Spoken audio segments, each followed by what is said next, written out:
বাংলাদেশের বসুন্ধরা আবাসিক এলাকা থেকে আপনাদের স্বাগত জানাচ্ছি। আমি খালেদ মহিউদ্দিন। ত্রয়োদশ জাতীয় নির্বাচনের পরে নতুন একটি সরকার গঠিত হয়েছে। বাংলাদেশের রাজনীতিতে ইতিবাচক দিকে বাংলাদেশ যাচ্ছে কিনা সেটি দেখার জন্য অপেক্ষা করছে বাংলাদেশের 18 কোটি মানুষ। সেই সময় আমরা এমন একজনকে পেয়েছি যিনি তার নিজস্ব কেরিশমায় অনেক দূর নিয়ে এসছেন তার দলকে।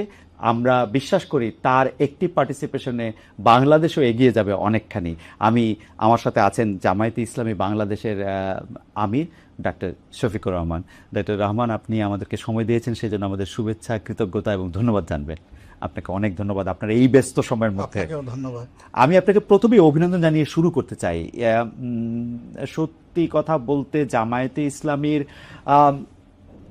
যে এবারের যে নির্বাচনের ফল সেটি অভূতপূর্ব। মানে এর আগে তো এই রকম এক ফলের আমার অন্তত জানা নেই। আপনি নিজেও এটাকে আসলে ঐতিহাসিক নির্বাচন বলেছেন। আপনি বিবৃতি দিয়ে বলেছেন জামায়াতে ইসলামী অতীত, আমি আপনাকে কোট করছি, জামায়াতে ইসলামী অতীতের অনেক রেকর্ড ভঙ্গ করে আজ দেশের ইতিহাসে অন্যতম বৃহৎ বিরোধী দল হিসেবে আত্মপ্রকাশ করেছে।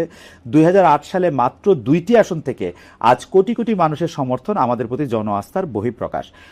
আমার যেটা মনে হচ্ছে যে সার্বিকভাবে আপনি ফলে এক ধরনের সন্তুষ্টি প্রকাশ করেছেন, কিন্তু আমার জানার ইচ্ছা যে এইটার কারণ কি আসলে, মানে কি এর পিছনে আছে আজকে জামাতে ইসলামের এই রকম একটা ওভারওয়েলমিং পপুলারিটির পেছনে? এটা কি আপনি এক্সপেক্টেডটা? আপনাকে ধন্যবাদ জি। প্রথমে এখানে আসার জন্য, এবং আপনার মাধ্যমে শ্রোতা দর্শক মণ্ডলী যারা আছেন সারা বিশ্বে ছড়িয়ে, তাদেরকেও আমি আজকের আলোচনা আমার পক্ষ থেকে আমি স্বাগত জানাচ্ছি। আপনি প্রশ্ন করেছেন 2008 সালে আমাদের সংসদে মাত্র 2টি আসন ছিল, সেখান থেকে আজকে প্রধান বিরোধী দল হওয়ার একটা অবস্থান আল্লাহর মেহেরবানি আমাদের তৈরি হয়েছে। তো এই যে উত্থান, এটা কি কারণে? আসলে কারণ অন্য কিছু নয়। জামাত ইসলামী সবসময় সত্যের পক্ষে লড়াই করেছে।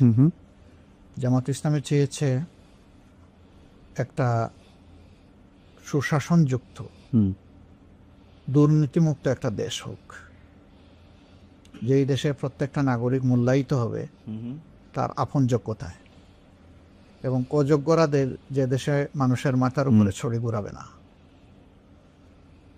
আমাদের সমাজ দুর্নীতিতে আকণ্ঠ নিমজ্জিত। রাজনৈতিক দলগুলো তার বাইরে নয় বললে পুরাপুরি সত্য প্রকাশ পাবে না, বরঞ্চ রাজনৈতিক দলগুলোর নেতৃত্বেই এই দুর্নীতিগুলো হয়ে থাকে, যেটা আমরা 54 বছরে বিভিন্ন পর্বে দেখেছি। কখনো একটু কম, কখনো বেশি, কিন্তু দেশ কখনো দুর্নীতিমুক্ত ছিল না, এবং দুর্নীতিমুক্ত করার জন্য সেই রকম দৃশ্যমান কোনো পদক্ষেপ কারো পক্ষ থেকে আমাদের সামনে পরিলক্ষিত হয়নি। এটি একটা সাইড। আরেকটা সাইড হচ্ছে যে সমাজে সত্যিকার অর্থে গ্রাম আদালত থেকে শুরু করে উচ্চ আদালত পর্যন্ত কোথাও মানুষ কাঙ্ক্ষিত বিচারটা পায় না। যার সামাজিক প্রভাব আছে, যার টাকা আছে, বিচার তার পক্ষে কথা বলে, এবং অনেক সময় মজলুম তার নিয়ে বিচারটা খুঁজেও পায় না, কোথায় হারিয়ে যায়। তো বাংলাদেশের মানুষ এই জায়গাগুলোতে খুব জর্জরিত। জননিরাপত্তার বিষয় যদি সামনে আনেন, তাহলে কারো জীবনে কোনো নিরাপত্তা নেই, ঘরেও নাই, চলাচলেও নাই, কর্মস্থলেও নাই। তো এমনি একটা জনপদে মানুষ খুঁজছে যে কোথায় আমাদের একটু মুক্তির স্বাদ পাব। বাংলাদেশ জামাত ইসলামী 79 সালে তার যাত্রা শুরু করার পর থেকে গণতান্ত্রিক পন্থার রাজনীতি করে আসছে, এবং সেই রাজনীতি তার দলের ভিতরে এবং বাইরে দুই জায়গায়। অন্য কোনো দলে সেটা কতটুকু আছে না আছে আমি সে বিতর্কে যাচ্ছি না, কিন্তু আমরা আমাদের জায়গাটায় এ বিষয়ে পরিচ্ছন্ন যে আমাদের প্রত্যেকটা নেতৃত্ব নির্বাচিত হয় গণতান্ত্রিক পন্থায় অভ্যন্তরীণভাবে, এবং প্রত্যেকটা সিদ্ধান্ত গৃহীত হয় যথাযথ ফোরামে আলোচনা করে। এই সৌন্দর্যটা আস্তে আস্তে বাড়ছিল। আর বিশেষ করে 2024 সালে যখন আমাদের যুব সমাজ তাদের ন্যায্য কাজের দাবিতে, তাদের মেধার স্বীকৃতির দাবিতে যখন আন্দোলন শুরু করে, তখন সরকার অতীতের 15.5 বছরের মতোই চেয়েছিল এই আন্দোলনটাকেও দমিয়ে দিতে, কিন্তু শেষ পর্যন্ত তাদের হাত থেকে ফসকে যায় তাদের এই কন্ট্রোল, নিয়ন্ত্রণ, এবং জনতার বিজয় হয়। তবে সে বিজয়ের যে লড়াইয়ের নেতৃত্ব দিয়েছে যুব সমাজ। আমরা কোনো রাজনৈতিক দল নেতৃত্বের এই ক্রেডিট যদি দাবি করি, এটা চরম অন্যায় হবে। এটা আন্দোলনের নেতৃত্বে যুব সমাজ আর অংশগ্রহণে সারা বাংলাদেশ। সেই বাংলাদেশের মধ্যে আমরাও ছিলাম, অন্যান্য রাজনৈতিক দলও ছিল। যেহেতু আমরা সবাই মজলুম ছিলাম, সেই কারণে সমস্ত মজলুমের একটা মিলন মেলা বলতে পারেন যে এই আন্দোলনটা ছিল। আন্দোলন সফল হওয়ার পরে লক্ষ্য করবেন যে কখনো আমরা এই আন্দোলনের কোনো ক্রেডিট দাবি করিনি, কখনো না, কোনোভাবেই না। আমরা সবসময় বলে এসেছি নেতৃত্বে যুব সমাজ, অংশগ্রহণে দেশবাসী, এবং এই বিজয় দেশবাসীর বিজয়। কিন্তু পাশাপাশি আমরা দেখেছি অনেকেই তারা সেখানে ক্রেডিট ক্লেম করেছে, তো আমরা সেই দিকে যাইনি। আশ্চর্যের বিষয়, যখন এই আন্দোলনে বাংলাদেশের মানুষগুলা কোন দলের হয়ে লড়াই করেছে মানুষের জন্য, তখন সেই শহীদ মানুষগুলাকে নিয়ে বাগবাটোরা শুরু হয়ে গেল। আমরা কিন্তু এর বিরুদ্ধে করেছি। আমরা বলেছি শহীদরা কোনো দলের হতে পারেন না, গোষ্ঠীর হতে পারেন না। শহীদরা গোটা জাতির সম্পদ, এবং আমরা তাদেরকে সেভাবেই ওই মর্যাদায় আমরা রাখতে চাই। এরপরে আমাদের এই শহীদ পরিবারের পাশে যাওয়া, এটা আমাদের নৈতিক দায়িত্ব হিসেবে আমরা নিয়েছিলাম। এটা কোনো রাজনীতি ছিল না আমাদের, কারণ আমি তো মরতে পারতাম, আমার আরও সহকর্মী মারা যেতে পারত। তা আল্লাহ যে আমাদেরকে বাঁচায় রাখলেন, এখন যারা চলে গেল তাদের প্রতি তো আমাদের অবশ্যই দায়িত্ব আছে।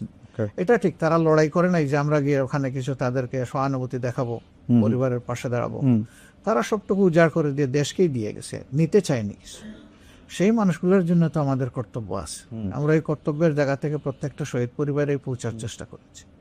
বেশিরভাগ শহীদ পরিবারে বলতে পারেন যে আমি পার্সোনালি গিয়েছি। যখন যে এলাকায় আমি ভিজিটে গিয়েছি, ওই শহীদ পরিবারগুলোকে হয়ে দেখেছি, না হয়ে গিয়েছি, একটা কিছু করেছি। আমি তাদের না দেখে আসি নাই। আহত পঙ্গু যারা হয়েছে তাদের বিষয়টা আমরা অ্যাটেনশনে নিয়েছি, কিন্তু আমরা তো একটা সংগঠন, আমাদের কাছে তো সরকারি কোনো ট্রেজারি নেই। ফলে আমাদের সীমিত সামর্থ্যের জায়গা থেকে শহীদ পরিবার এবং আহত পঙ্গু ভাই বোনদের পাশে আমরা দাঁড়ানোর চেষ্টা করি। এই বিষয়গুলো তো জনগণ দেখেছে। একটা দল এরকম করছে, বাকি দলগুলো ক্রেডিট নিয়ে কাড়াকাড়ি করছে, এবং সেই সময় থেকে অনেকে আবার নির্বাচনের দিকে ঝুঁকে পড়েছে। আমরা তখন বলেছিলাম যে আগে পরিবেশটা সামাল দেন, তারপরে নির্বাচনের প্রশ্ন। তো শেষ পর্যন্ত নির্বাচন 17 মাসের মাথায় হলো। যে নির্বাচন হয়েছে, আপনি বলছেন এখানে আমাদের উত্থান, আসলে কি এটাই আমাদের রিয়েল চিত্র? এই প্রশ্ন এখন সমাজের অনেকের মনে। এই প্রশ্নটা আমি করতে চাই, এবং আমি এর উত্তর দিব না। ইতিমধ্যে টিআইবি একটা রিপোর্ট পেশ করেছে, তারপরে সুজন একটা প্রতিবেদন তাদের তুলে ধরেছে। আমি একজন বিচক্ষণ সাংবাদিক হিসাবে আপনাকে অনুরোধ করব যে আপনি এই দুইটা রিপোর্ট যদি দেখেন, তাহলে আপনি একটা রিফ্লেকশন পাবেন।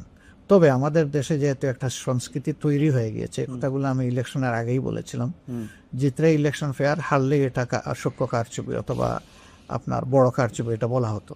আমরা বলছিলাম যে ওই সংস্কৃতিটা আমরা চালু করতে চাই না। ওই সংস্কৃতির খবর রচনার জন্যেই আমরা ওই শব্দগুলো উচ্চারণ করে তার পিছনে দৌড়াচ্ছি না। কিন্তু কারচুপি, ইঞ্জিনিয়ারিং যে ভাষায় যেভাবেই বলেন, এটা যে হয়েছে এটাকে অস্বীকার করতে পারবেন না। আমি নিজে আমার এলাকায় তার সূক্ষ্মদর্শী, আমি সরাসরি দেখেছি। আমি যে নির্বাচনী এলাকায় আমাকে দেওয়া হয়েছিল, সেখানে যেহেতু আমি দেখেছি, আর কোনো জায়গা দেখার আমার দরকার নাই। এখানে আমারও বিজয় ছিনিয়ে নেওয়ার জন্য একটা সেন্টারে হামলা চালানো হয়েছিল, দখল করে নেওয়ার জন্য। আইনশৃঙ্খলা বাহিনী সদস্যরা যদি তাৎক্ষণিক হস্তক্ষেপ না করতো, আমিও হারতাম। কারণ ওই একটা বিল্ডিংয়ে 26,000 ভোট, আমি জিতেছি 21,000 সামথিং ভোটের ব্যবধানে। তো ওই সেন্টারটা পুরা দখল করে আমাকে 10টা ভোট দিয়ে যদি সব নিয়ে যেত, হয়েছে বাংলাদেশের বহু জায়গায় চিত্র হয়েছে। ইলেকশন ইঞ্জিনিয়ারিং নিয়ে আপনি কোনো কথা বলবেন না, এবং আপনি আসলে ভোটের ফল হওয়ার পরে আপনি অভিনন্দন জানিয়েছেন। আপনি এই কথাগুলি আপনি একই রকম, আমি ওই যে ইতিবাচক ধারা রাজনীতিটা আমরা, আপনি একই রকম কথা বলছেন, কিন্তু আমি একটা কথা আপনি অভয় দিলে জিজ্ঞেস করতেই চাই। আমি জিজ্ঞেস করতেই চাই যে যদি কেউ ইঞ্জিনিয়ারিংটা করে থাকে, এরা কারা আসলে? এরা কি ডক্টর ইউনূস সাহেব? এরা কি ভিতরে থাকা আপনাদের লোক, বিএনপির লোক, সেনাবাহিনী? তারা কারা আসলে? মানে if there is any engineering.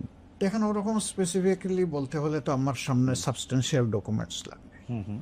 কিছু জিনিস আছে বলা যায়, করা যায় না। কিছু জিনিস আছে করা যায়, বলা যায় না। কিছু জিনিস আছে বুঝি কিন্তু বলতে পারি না। এটা সমাজের কথা আমি বলতেছি, আমার বিষয়টা ভিন্ন। তো এই বিষয়টা পরিষ্কার হতে আস্তে আস্তে তো শুরু হয়ে গেছে না। এই দুইটা রিপোর্টকেই যদি আপনি সামনে রাখেন, সেখানে আপনি কিছু আলামত পেয়ে যাবেন। এবং আমার ধারণা যে কিছুই গোপন থাকবে না। দেখেন, এই 2008 সালে যে ইঞ্জিনিয়ারিং হলো, সেই ইঞ্জিনিয়ারিং এর পরে এরশাদ সাহেব হাটে হাড়ি ভেঙে দিলেন একবার সংসদের ভিতরে। উনি বললেন যে মাননীয় সংসদ সদস্যবৃন্দ, ভুলে যাবেন না আমরা কিভাবে এই সংসদে এসেছি, কার হাত ধরে এসেছি, সবকিছু জনগণের ভোট নয়, এটা উনি বলে দিলেন একদম খোলামেলা। উনি মাঝে মাঝে এগুলো বলে দিতেন। একসময় বলছিলেন যে এখন আমরা এমন এক জনপদে বসবাস করছি, পরে থাকলে খুন আর বাইরে গেলে গুম, এই শব্দটা কিন্তু উনি বলেছিলেন। এবং সেই সরকারের অংশ, বিরোধী দল সরকারের অংশ, মানে সেই অবস্থায় তিনি বলেছিলেন। আমাদের ধারণা যে ঠাকুর ঘরে কে রে আমি কলা খাই না, একদিন কি একজন বলে ফেলবে, আপনারা জেনে ফেলবেন। সত্য এইভাবেই প্রকাশ পেয়ে যাবে। আচ্ছা, আমি একটু অন্য প্রসঙ্গে, নির্বাচনের ঠিক আগের দিন, মানে এটা নির্বাচন যারা নিয়ে কথা বলছেন, আমি টেলিভিশনে দেখতেছিলাম, তাদের মধ্যে একজন বলছেন যে ঠিক আগের দিন ৭৪ লাখ টাকা নিয়ে জামাতের একজন জেলা আমিরের বিমানবন্দরে থাকা, মানে তার আটক হওয়া, সেটা আবার সামনে আসা, এইটা আপনাদের ভোটের ক্ষেত্রে কিছু কিছু, মানে ঠিক আগের দিন এটা ক্ষতি। আমি বলি, এই ব্যাপারে বৈধভাবে খরচ করার একটা সীমানা ছিল। এই ব্যাপারে সংগঠন, তিনি শুধু একজন মানে দায়িত্বশীল নেতা নন, তিনি এই সমাজের একজন নাগরিক, তিনি ব্যবসায়ী, তার ব্যবসার টাকা হতে পারে। এইভাবে বিমানে টাকা বহন করার মাঝে আভ্যন্তরীণ ভাবে কোনো ইলেকশন আগে মনে একটু বাধা আছে না, কোনো বাধা নাই, বাধা নাই না, কোনো ধরনের কোনো, আচ্ছা, কেউ বলে নাই, আচ্ছা, কোনো ধরনের কোনো বাধা নাই। বাধা নাই বলেই বিমানবন্দর ইমিগ্রেশন যেটা কাস্টম যেটা ছেড়ে দিয়েছে তাকে ঢাকা থেকে, নইলে তো এখানেই আটকাতো, তো এখানে তো আটকায় নাই। এই সমস্ত জিনিস অতি উৎসাহী কিছু লোক বিভিন্ন সমাজের বিভিন্ন জায়গায় বসে থাকেন, তারা এগুলা গঠান। আমরা ঠিক আছে ধরে নিলাম ৭৪ লাখ, কেন ৭৪ কোটি টাকা আমরা কে কোথায় গিয়ে টাকা বিতরণ করেছি, কারে দিয়েছি, সেটা একটা ডকুমেন্ট বের হয়ে আসুক। ৫৬,০০০ বর্গ মাইলের শুধু ঠাকুরগাঁই তো একমাত্র জায়গা না, আরো তো ৬৩টা জেলা রয়ে গেছে। অনেকে বলেন যে, আমিও সেই সময় বাংলাদেশে ছিলাম, তো অনেকে বলতেছেন যে ব্যাংকের থেকে তো ১ লাখ টাকার বেশি তোলাই যেতেছিল না ওই সময়, বা এটিএম কার্ড থেকে তোলাও দিচ্ছিল না। মানে ব্যাংক থেকে সব টাকা মানুষ ব্যাংকে রাখে, আমিও তো আমার সব টাকা ব্যাংকে রাখি। আমি ব্যাংকে সেফ মনে করবো কেন? যে দেশে ব্যাংক ডাকাতি হয়ে যায়, যে দেশের ব্যাংক ডাকাতি হয়ে দুনিয়ায় লন্ডারিং হয়, সেই দেশের ব্যাংকে আস্থা কোথায় জনগণের? এতগুলা ব্যাংক কেন আজকে মুক্ত বলে পড়ে থাকলো, এতগুলা ব্যাংকে কেন একসাথে আনতে হলো? এগুলার জবাব কে দিবে? আসলে যদি দেশের বিদ্যমান আইনে কোথাও কোনো নিষেধাজ্ঞা না থাকে, আর সেটা যদি কেউ কিছু করে, সেটা নিঃসন্দেহে বাড়াবাড়ি। আরেকটা ব্যাপার নিয়ে একটা কথা হচ্ছে যে নির্বাচনী প্রচারণা যখন তুঙ্গে, তখন আপনার এক্স অ্যাকাউন্ট, যেটা টুইটার বলি আমরা, সেটা হ্যাকের ঘটনা ঘটে। আপনি পরে নিজেও ওই অ্যাকাউন্টে যে বক্তব্য বলা হয়েছিল সেটাকে নিজেও আপনি, আপনার ভাষায় বলি যে আপনি জঘন্য বলছেন। তো যার বিরুদ্ধে হ্যাকের অভিযোগ আসছে, সে বঙ্গভবনের কর্মকর্তাকে গ্রেপ্তারও করা হয়েছিল। এইটা আপনারা, মানে আপনার জানার মতো এটা ফলো আপে আছে কিনা? কারণ উনার বক্তব্য হচ্ছে কেউ যদি কোনো এরকম একটা লিঙ্ক পাঠায়, এটা নিজের নামে পাঠাবে কিনা, এক্ষেত্রে নানা ধরনের কথা আছে। আপনি এটা ফলো আপে রাখছেন কিনা? উনি ইনডিরেক্ট কথা বললেন, ডিরেক্ট করতে পারলেন না কেন? যে না, বঙ্গভবন থেকে এটা হয়নি, কেন বলতে পারলেন না? ওকে, কিন্তু বলতে পারেননি, তাহলে তো তিনি এডমিট করে নিয়েছেন। এবং এটা জঘন্য কাজ, এই ব্যাপারে তো কোনো সন্দেহ নাই। কথাগুলোও ছিল জঘন্য, কাজটা এর চাইতে জঘন্য। কোথার থেকে হয়েছে? বাংলাদেশের সর্বোচ্চ আস্থার জায়গা, সর্বোচ্চ গার্জিয়ানশিপের জায়গা থেকে।